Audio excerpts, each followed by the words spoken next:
The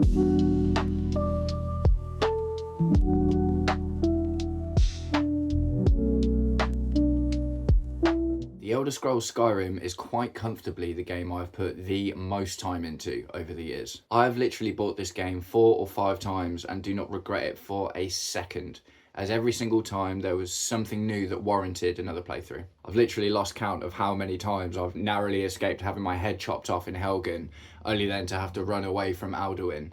I'm quietly confident that I could have a decent crack at the opening sequence with my eyes closed at this point. But everyone who's spent a small lifetime in the world of Skyrim knows it's far beyond perfect. Arguably, its imperfections are a big part of its charm. But at the same time, we've all got a million ideas of things we changed that would have made the experience perfect for us. With that in mind, here are 10 things I want to see in the Elder Scrolls 6. If a single one of these things makes it into the game and the rest of it is kind of the same as before, I'm not gonna lie, I'll be disappointed, but I'll still love it. But hey, we can dream, can't we? Alright, let's get into it. Number 10, better combat.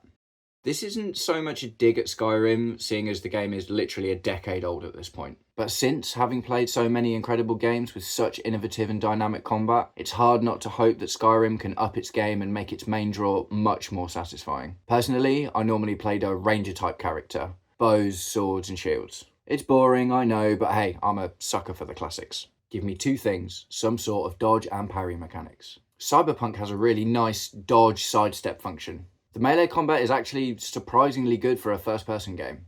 A Soul-style role would feel pretty weird in a first-person game, so I don't necessarily think that's the way to go. But a nice little sidestep or dodge, maybe tied to lighter build characters for Immersion, would be sweet. As far as a parry system goes, my favourite one thus far is Ghost of Tsushima. It feels so satisfying to have that much control over the combat and not just have to tank hits all the time. I also really like the counter-spark system in the Rise of the Ronin. I played a few Skyrim mods that added these in. It was still fairly clunky, but literally made it feel like a whole new game. And in particular, made the third-person combat a really viable option. If you tied these mechanics to lighter builds and made heavier builds rely more on defense and tanking, that would make those two build styles feel so much more different than they currently do, which is basically just how fast does the weapon swing versus how much damage it does. I'm not gonna lie, I love the archery in Skyrim, though admittedly it could do with better mechanics surrounding how the arrow flies and when it drops to up the skill level a touch. Also, if they implement better hitboxes and make a headshot do more damage than just shooting someone in the knee, that would be awesome too. I never played much as a mage, so I don't have much to input with that one. I'd use things like the spells in Elden Ring that allow you to add elemental damage to your weapon on the fly, rather than having to enchant them. I imagine the spell animations will improve drastically, but let me know in the comments what you would change for mage combat. Number 9, more immersion. Now this one is pretty vague, I know, but I think there's a few really simple changes to make the game feel a bit less gamey and a bit more immersive. For instance, I mentioned in the previous point about tying good dodge mechanics to lighter builds. Why not try something like this with fast travel? I recently started playing Dragon's Dogma 2, and I actually love that the only way to fast travel is to hire coaches and risk being attacked on the road. I'm a guy who will often defer to the path of least resistance if it's presented to me, but if it's not there, I will definitely appreciate my journey a lot more. You could do something like implement a mage perk that allows for something like Disapparation from Harry Potter, reserving the classic one-click fast travelling only for those who are willing to put a lot of time into a proper mage build. But for the rest of us, make us pay for carriages with a risk factor of being attacked on the road to make the game feel more alive. And maybe later in the game, give us the ability to own the carriage business for free travel, and make it upgradable to reduce the odds of random attacks. Even tiny changes, like if I'm wearing a certain faction's armour, certain people/factions react to me differently. I know this is kind of included at some points in the game already, but not enough for me. If I'm dirty from adventuring, maybe the guards don't let me in the castle to see the Jarl. If a shopkeeper dies, maybe someone else becomes that shop's new patron. Or depending on my relationship with the town, we can choose them ourselves. Or heck, when you get married in Skyrim, your wife opens a shop. Why not let us own the shop and pump our useless loot into it for better profit rather than selling it to other merchants? Escapism was an enormous part of why I love Skyrim. And let's be honest, the world's a bit of a mess right now. Help me lose myself even by making the next Elder Scrolls a game I'll probably lose my job over. Number 8, customizable weapons and armor. I love the blacksmithing mechanic in Skyrim. It's a great example of one of those things that you can spend hours getting into and gives you a real focus for your adventuring outside of quests. I spent so much time in Dwarven Ruins meticulously combing over them for every scrap of Dwemer metal I could find so I could build Dwarven bows en masse. but since Skyrim was released, a few games have really upped the ante on equipment crafting. The three in particular I'm thinking of are Dragon Age Inquisition, Monster Hunter, and Bethesda's own Fallout 4. Maybe it's in Starfield 2, but I'm not buying an Xbox for it, so we'll play that when it comes to PlayStation. In particular, I thought the crafting system in Dragon Age Inquisition was great. Literally from as early as the hinterlands, I was looking around for certain materials, minerals, and hunting certain animals to keep my fashion on point. Being able to choose blades, pommels, handles, and guards for swords would be absolutely awesome in an Elder Scrolls game. And that's before you even consider all the other available weapon types and what you could do with them. Troll skin bandolier, Argonian skin leather armor, mud crab shields. Monster Hunter is a great example of how the armor system could work with this idea. You've only got to look at the insane amount of mods there are for new weapons and armor to see that more choice will never go unappreciated. They already started to address some of these ideas in Fallout 4. Hopefully they go in even harder on the new Elder Scrolls and let us design our character to an insane level. Number 7. Improved companion system. Ah, Faendal, my old friend. We've been through so much together. We've slain ancient dragons, assassinated an emperor, fended off a vampire invasion, and so much more. But I swear to God, if you stand in my way one more time while I'm trying to exit a room, I will finish you myself. So the companion system in Skyrim is really useful, albeit much improved in Fallout 4. But why can we still only have one? Do they not want us to be able to carry that much loot? Is it a balance thing? Maybe it's too OP.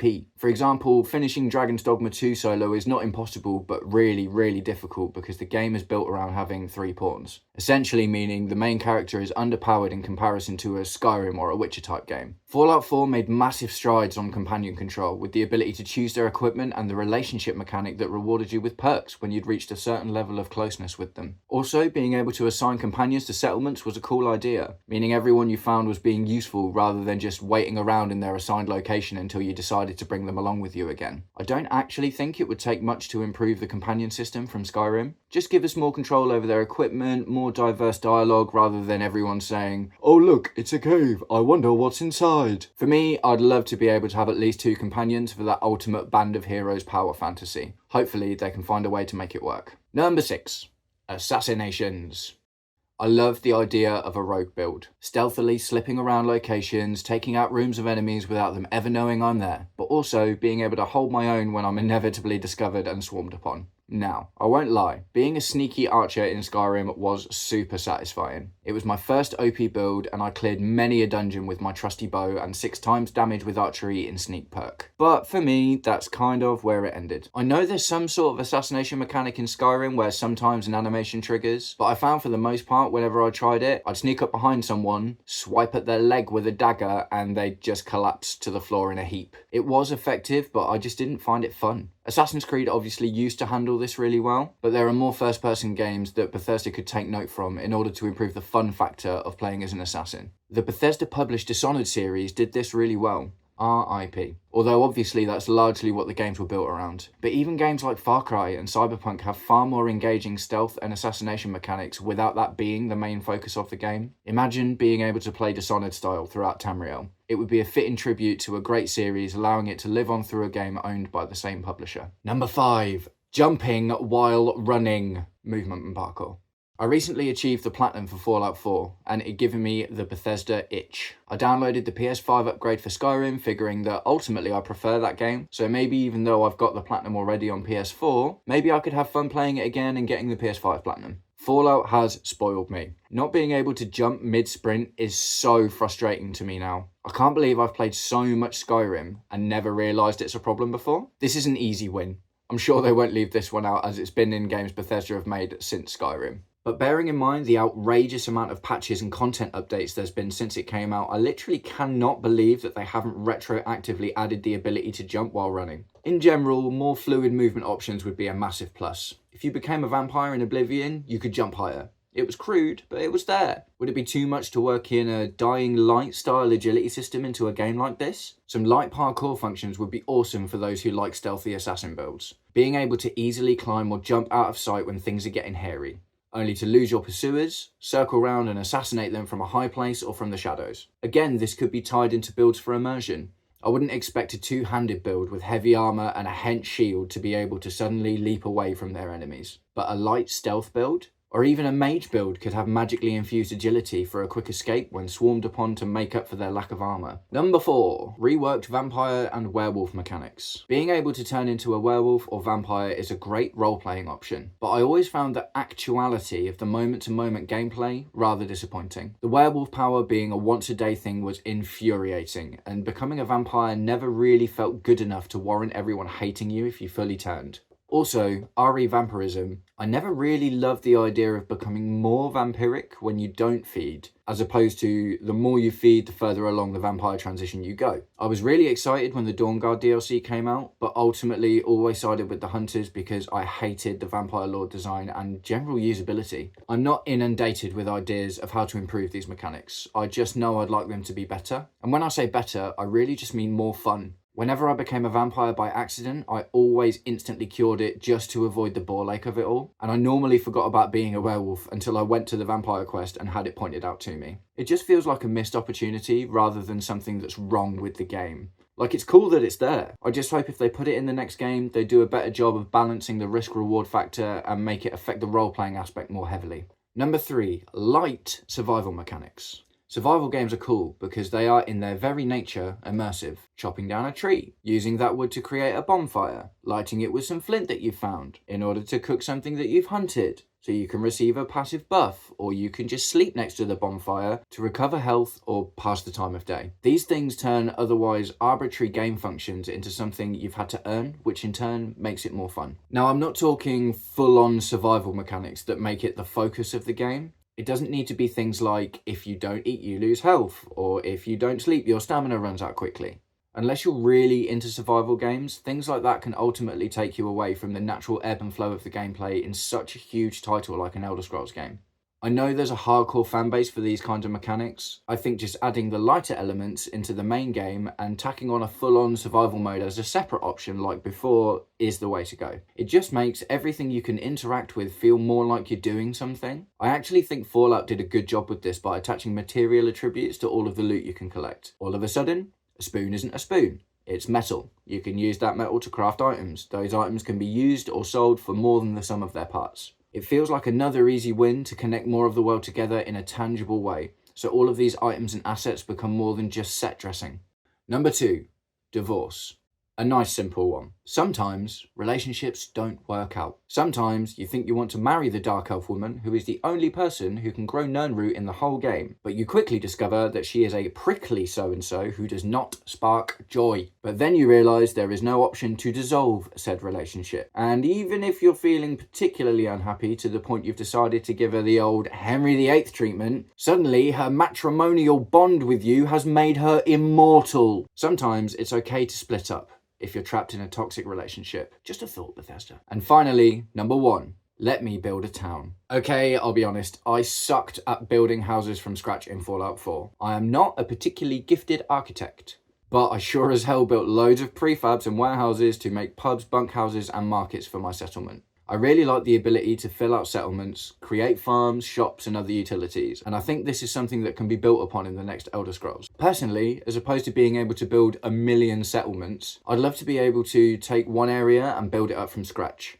Somewhere in between Fallout 4's settlement system and Assassin's Creed Valhalla's village mechanic. I'd love to start off with a campsite. The campsite turns into a hut. That turns into a few huts. These huts are later upgraded to small houses, and now there's a farm. The area expands and allows us to build shops and a trading post. This goes on until we've got our very own Whiterun with its own thriving economy, and we are at the helm of it all. Unfortunately, I'm not qualified or patient enough to build each of these buildings one wall and window at a time. But if they can find a middle ground that allows us to build up a town from scratch, I think that would cement the next Elder Scrolls as my favourite game of all time, even if none of the other changes I've mentioned have been made.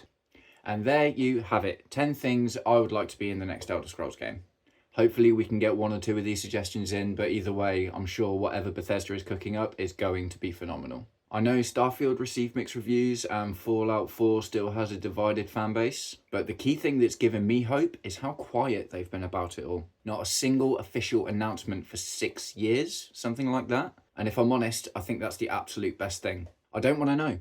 I don't want to have an opinion. I don't want them to be influenced by other people's opinions. I want them to do essentially what they did with Fallout 4, which was announce it and drop it 4 or 5 months later. I just want it to come out when it's ready and breathe it in. I actually feel really confident that since Bethesda was bought by Microsoft, there'll be less of an impetus on monetization and multiplayer features that are really added in just to please the shareholders. And if there were monetization features when Bethesda bought Microsoft, I feel like they've probably allowed them to roll those back to make sure the game is just good. Ultimately, they probably want to get it on Game Pass and get subscriptions. I think Microsoft will have given Bethesda space and time to breathe with the project, and potentially even let them roll back some of these features if they were being implemented before the buyout. All I will say is, if this game is an Xbox exclusive, it had better be brilliant, because I will buy an Xbox to play it if I have to. But if they make me, you, and everyone else buy an Xbox in order to play this game and it doesn't even meet the basic expectations, what's going on with Ubisoft right now will look like a cakewalk compared to the backlash that they will face. So, thanks for watching the video, guys. Drop a like if you enjoyed it, a dislike if you didn't, and if you're feeling generous, hit that subscribe button. That's it from me today. Keep it classy.